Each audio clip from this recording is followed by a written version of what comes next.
Okay, we're gonna talk about my broken jaw. My broken jaw. Nobody knows the story otherwise, other than Jim, who was there, and Bonnie, my sister, although she couldn't care less.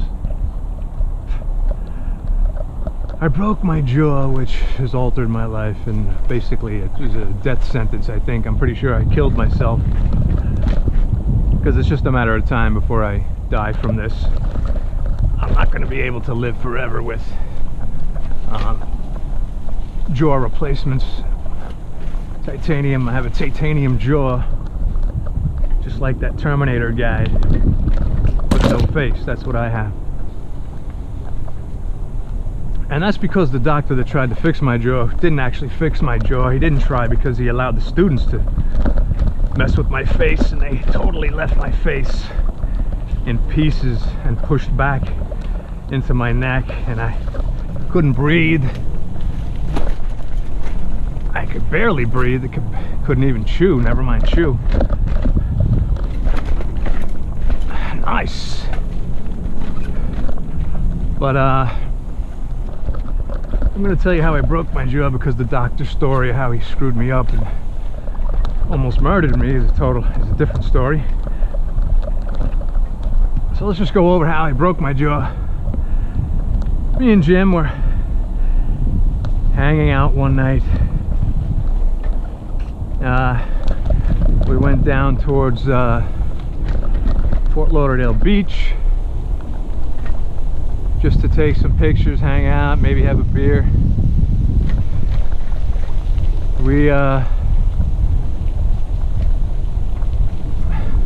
So we're down in Fort Lauderdale. Dark side, what's this?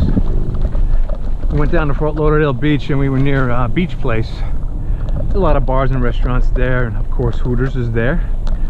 That's where this event happened. I said, hey, you know, Jim's a guy, he probably wants to see pretty women, as most Gentile men do. Jewish men try and keep away from that because they don't want to get themselves in trouble. But most Gentile men do visit Hooters. So I said, let's go. Hey, you know, he's on vacation, let's go up there. We went up there, we had a beer, we're talking about life, talking about his father who had Alzheimer's at the time, and he put his shoe in this big bowl of soup that Jim was making, and another time he took a crap on the kitchen floor, which I have a picture of. Not that you need to see that. Splat, literally. Imagine a dump right in the middle of your kitchen floor. Pops did that. So anyway, you know, we're talking about the stresses of life. And I was saying, you know, but you lived a whole life with a great dad who, you know, you had 5 brothers and sisters, and you had a big family, and I had nothing. I had no dad. You know, I saw him once a month or whatever it was, and we were nothing but a check to him. I wonder what's down here. And so Jim was like, you know, Bex, that's so fucked up. Jim's very New Jersey, all right? He says, Bex, man, you've had a fucked up life. I can't believe your father told you that your mother took a black pill to abort you, which I had told Jim only because my father told me. They didn't want me. My father was only 18, my mother was 16 or something like that. Late 16, 17 years old. And they didn't want me, so my father found this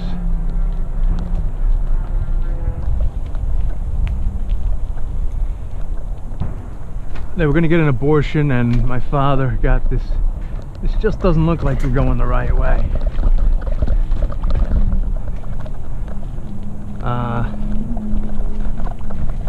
My father got a big black pill the size of a $50, he said. It was supposed to induce an abortion. And my mother took that pill.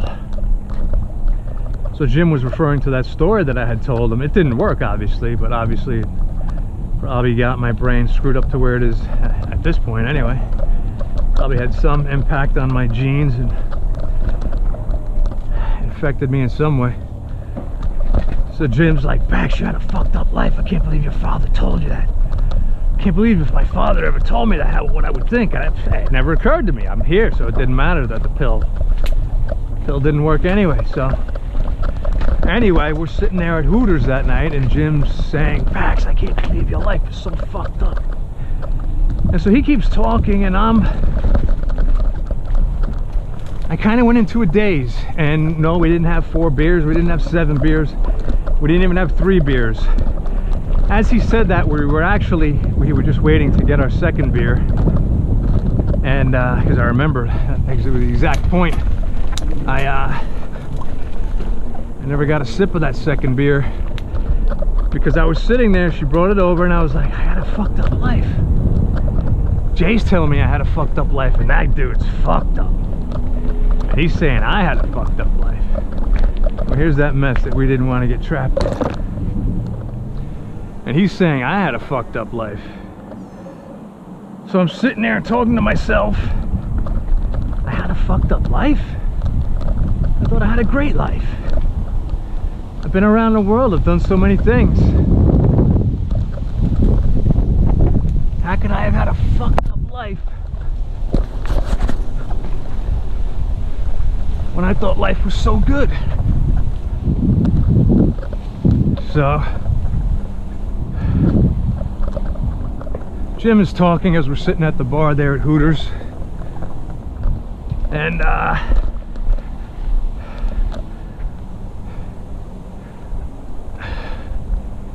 see, that's the expert stuff. I don't go down there.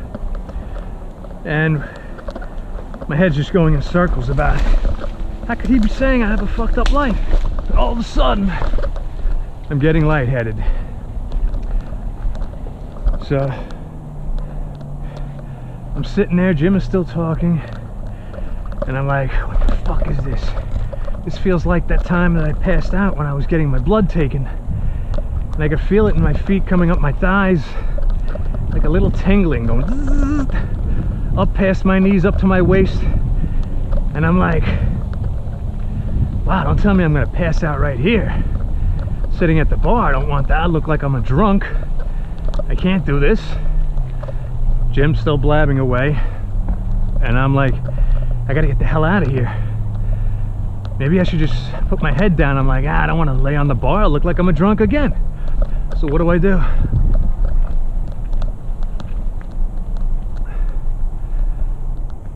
I say, I'm gonna take a walk.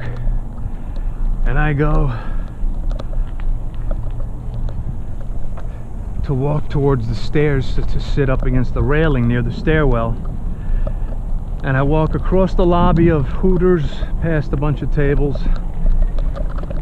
And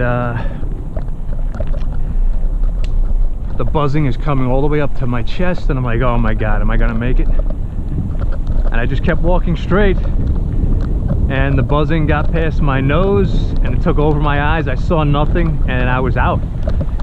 I passed out right on, and the way Jim said it is I fell to my knees. I wobbled back and forth on my knees and then just fell forward.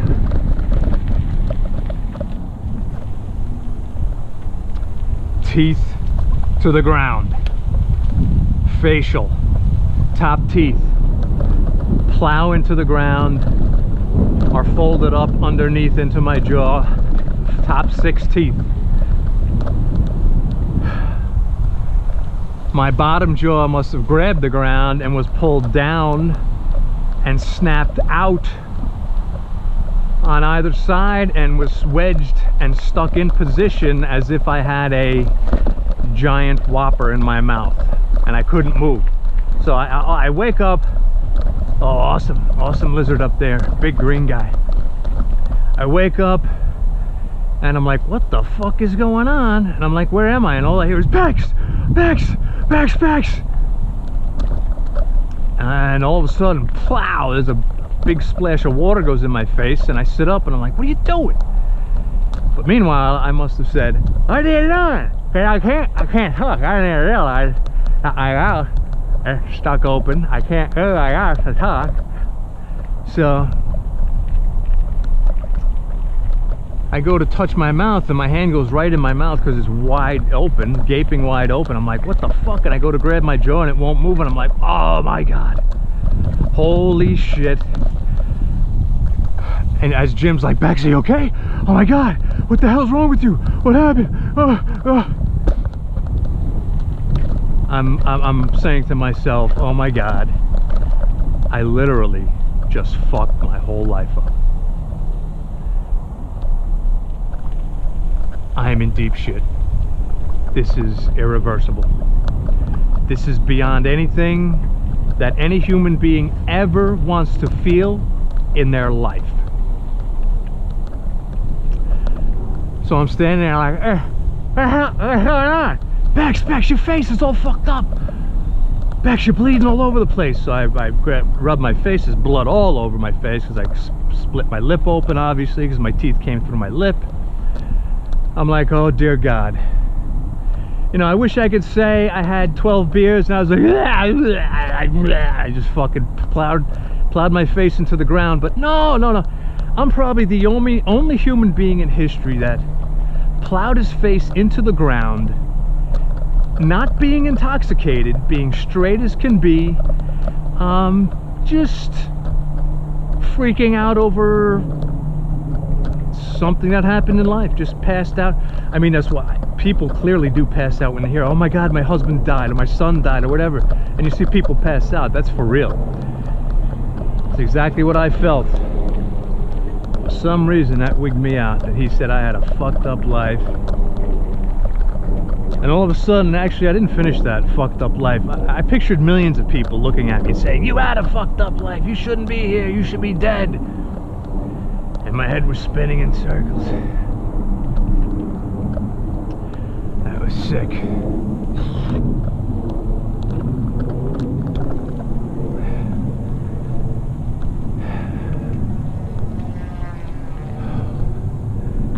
So they're redoing the whole track here.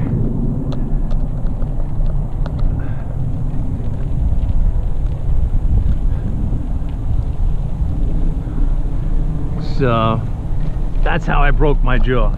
I'm probably the only guy in the world that ever, you know, I'm sure people tripped while they're working or something and plow their faces into the ground, but I've seen people ride bikes, motorcycles, bicycles, skateboards, shopping carts, down stairwells, and nobody does what I did to my face.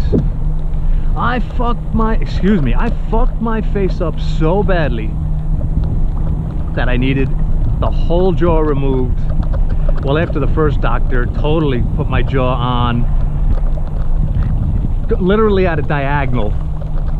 The teeth on the left didn't touch, the teeth on the right touched, but they didn't match up like your hands. If you put your knuckles together, they all one inside the other, they would rotate. That's how your teeth are, just like that. But if it's knuckle on knuckle, you can't chew the food, because if you do your middle knuckle, the other three knuckles don't touch, so you can't masticate the food in there, in the gaps. Anyway, they destroyed my face, so I had to go see an expert, and he had to re-break my jaw, cut out half of my jaw, both condyles on each side. He cut them out, and I have titanium replacements.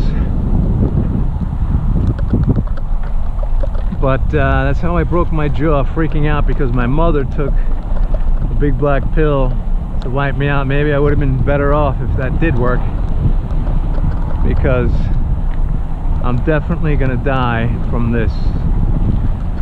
I'm just dying a slow death. Yeah, let's talk about that, what it's like to live with a titanium implant jaw. I'm going to talk about that next.